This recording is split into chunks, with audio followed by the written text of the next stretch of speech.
Hi, it's Congresswoman Jan Schakowsky back with my pans and plans. Well, this has been another difficult week with the virus continuing to roll on. Over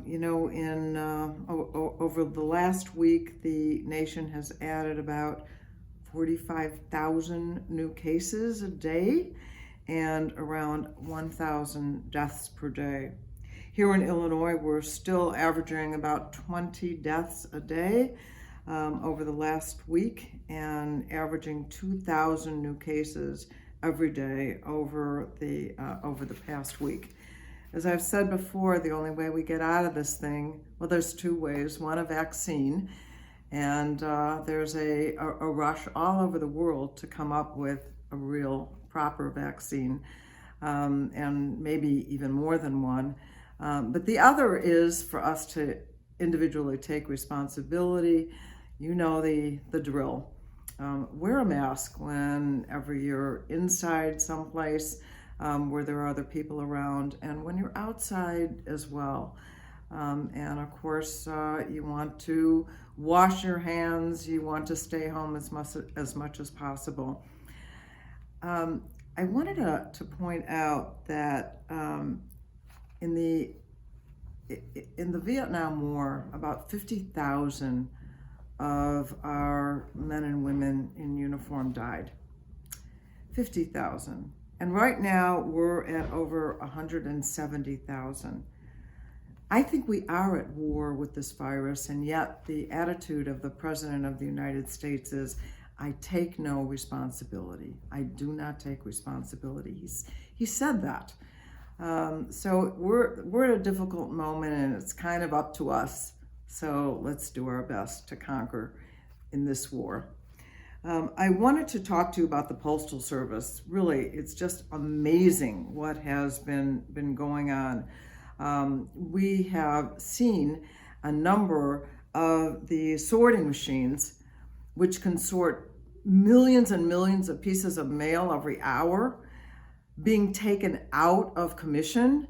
In fact, apparently the Postmaster General has wanted to take about 641 of them out of commission.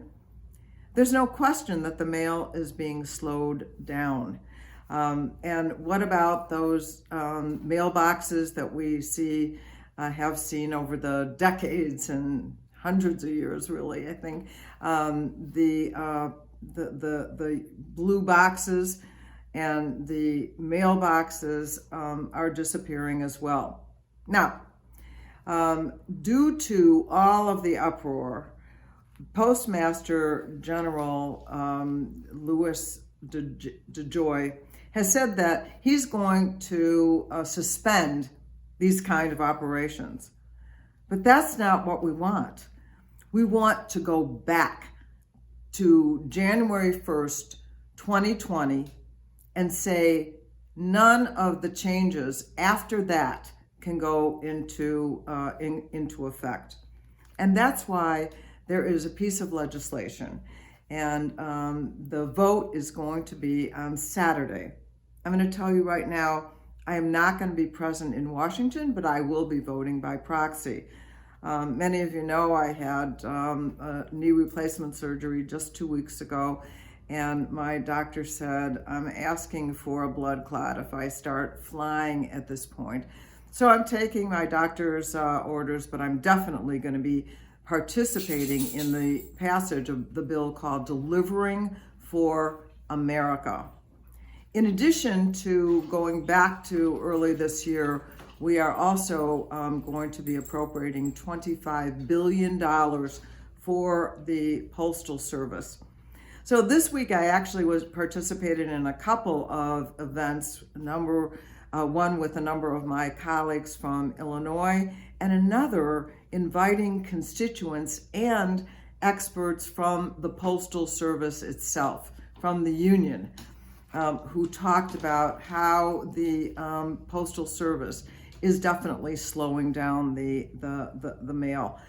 But we heard from a constituent who is a military veteran, young man, who gets important medication through the Postal Service, And most of the mail that goes to veterans, most of the drugs that go to veterans for their health are done by the U.S. Postal Service.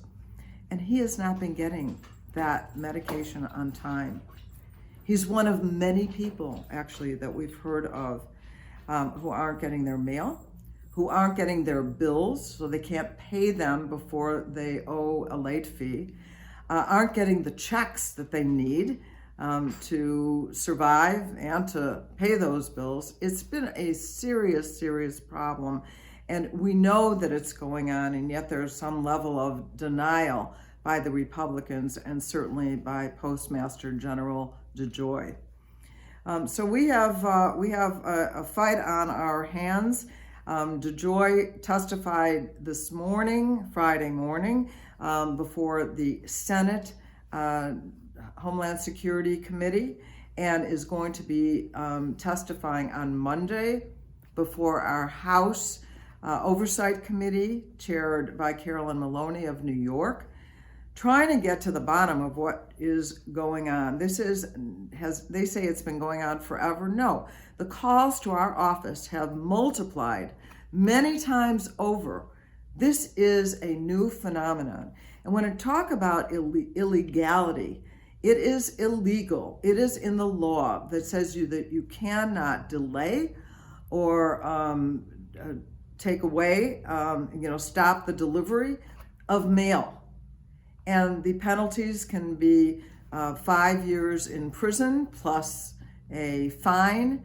And so I talked to our Attorney General here in Illinois, Kwame Raoul, and asked him, what are we doing? And he said that Illinois has joined 12 other states. There are 13 states now led by Washington State, suing the Postal Service for what it is doing. So this is one of several lawsuits from states around the country. This is a fight we are not going to quit on. The Postal Service is the most popular agency. It is the most important agency for many people's daily living. And to let them do this, especially at a pandemic time and especially during an election, because the president has already admitted he does not want to see people vote by mail. Why? The more people that can vote that way, he says, can vote against him. It's all about him, and it's all about the election for him. And so we're working from the legal end, we're working from the grassroots organizing end, and in Congress, we're passing legislation. Well, the president had an interesting week. He was, watching the convention. I'm not going to talk too much about that. I don't want to get into the political part, but he was certainly tweeting things about the Democratic candidates. But in addition, there was a report from the Senate Intelligence Committee. Now let's remember who's in the majority in the Senate. It's the Republicans.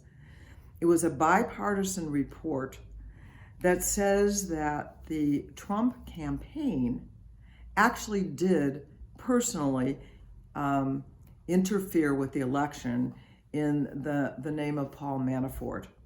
That Manafort was providing information about the presidential race to the Russians at the time. And it looks like there were some others that were doing that as well. So the Senate is continuing to do an investigation in the Intelligence Committee to see what's up with that. Of course, there's always been a denial of any interference on the part of the United States, and the president even saying he doubted that the Russians did it. And now there seems to be evidence that even has some bipartisan credibility. Other bad news for the president, I would imagine, is that his campaign manager for a while ago, at the beginning of his campaign, Steve Bannon, got arrested. He was taken off of a very high-classy yacht and taken into custody because it turns out, at least he's accused of, doing a GoFundMe project to raise money for a border wall.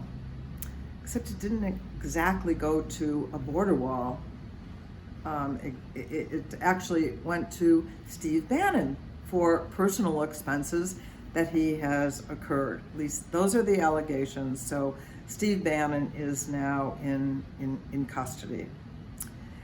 I want to start nagging you once again about the census and hoping that you have already signed up and are being counted as part of our communities, a part of our country, a part of our cities, so that when the money, billions and billions of dollars, is distributed, we will get our fair share. Not more, but certainly not less, because we want to make sure that everyone who is supposed to be counted is counted. So if you have already, please be a nag yourself. Tell your friends and family to please just fill out a census form. It doesn't take a long time. Please do that. And once again, it is now 56 days since the Russian bounty story broke. That is, that the Russians are paying the Taliban to kill American soldiers. And we still have really not gotten any report on what is going on. Nothing since the president first heard about it, and still no word from him at all to explain, is this really going on? Intelligence community seems to think it is. It's outrageous. It's treasonous if this is true. And so I want to thank you for being with me today, and I will be back next week with my pans and plans. Thanks. Thank you for watching my video. Make sure you subscribe to my YouTube channel and follow me on Instagram, Twitter, and Facebook, where my handle is @Jan Schakowsky.